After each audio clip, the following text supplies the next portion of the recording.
G.R.. शिक्षण या आपल्या यूट्यूब चॅनलमध्ये आपण सर्वांचं पुनश्च एकदा सहर्ष स्वागत। राज्य सरकारी कर्मचारी, निमसरकारी कर्मचारी, राज्यातील शिक्षक, शिक्षकेतर कर्मचाऱ्यांसाठी जानेवारी फेब्रुवारी पगारासंदर्भात आताच्या घडीची मोठी आनंदाची बातमी समोर आलेली आहे।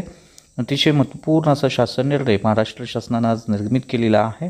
काय आहे हा शासन निर्णय आणि या शासन निर्णयाचा फायदा राज्यातील कोणत्या विभागातील सरकारी कर्मचारी, निमसरकारी कर्मचाऱ्यांना होऊन त्यांचा लाभ मिळणार आहे, या संदर्भातील सविस्तर माहिती देणारा हा व्हिडिओ पाहण्यापूर्वी नेहमीप्रमाणे आपण सर्वांना एकच विनंती, व्हिडिओ शेवटपर्यंत पाहावा आणि आपण जर आमच्या चॅनलवर नवीन असाल तर चॅनलला जरूर सबस्क्राईब करा, समोरील बेल आयकॉनला सुद्धा क्लिक करा, जेणेकरून महत्त्वपूर्ण शासन निर्णय, कर्मचारी पेन्शनधारकांच्या हिताच्या महत्त्वपूर्ण अपडेट्स आपल्याला आपल्या यूट्यूब चॅनलवरती सर्वात अगोदर पाहायला मिळेल। जसं की आपण स्क्रीनवर पाहताय, महाराष्ट्र विनियोजन अधिनियम 2024च्या अनुषंगानं सन 2024-25चं अनुदान वितरण करण्यासंदर्भातला म्हणजेच जानेवारी पेड इन फेब्रुवारी आणि फेब्रुवारी पेड इन मार्च पगारासंदर्भातला महाराष्ट्र शासनाच्या शालेय शिक्षण व क्रीडा विभागाचा हा महत्त्वपूर्ण असा शासन निर्णय आहे।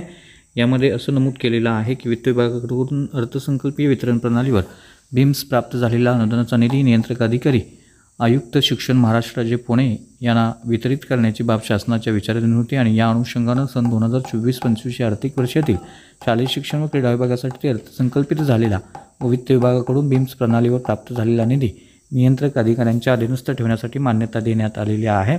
याच्यामध्ये लेखाशीर्ष नियंत्रक अधिकाऱ्यांनी वितरित अनुदान देण्यात आलेलं आहे। त्यामुळे निश्चितच राज्यातील शालेय शिक्षण व क्रीडा विभागाशी निगडीत असलेल्या सर्व सरकारी कर्मचारी, शिक्षक, शिक्षकेतर कर्मचाऱ्यांसाठी हा अतिशय महत्त्वपूर्ण असा शासन निर्णय आहे। कारण जानेवारी आणि फेब्रुवारीचं अनुदान जे आहे, नियमित पगारासाठीचं अनुदान या शासन निर्णयाच्या माध्यमातून निर्गमित झालेलं आहे। याच्यामध्ये आणखी अटी ज्या आहेत त्या देण्यात आलेल्या आहेत। सन 2025 या आर्थिक वर्षात वित्त विभागानं बीम्स प्रणालीवर प्राप्त करून दिलेला उपरोक्त निधी खालील अटी शर्तींच्या अधीन राहून वितरित करण्यात येत आहे। यामध्ये शासकीय कर्मचाऱ्यांना अग्रिम मंजूर करण्यास वेळोवेळी निर्गमित केलेले शासन निर्णय परिपत्रक यातील तरतुदी विचारात घेऊन किमान रकमेच्या मर्यादातच घर बांधणी अग्रिम वितरित करण्यात यावं।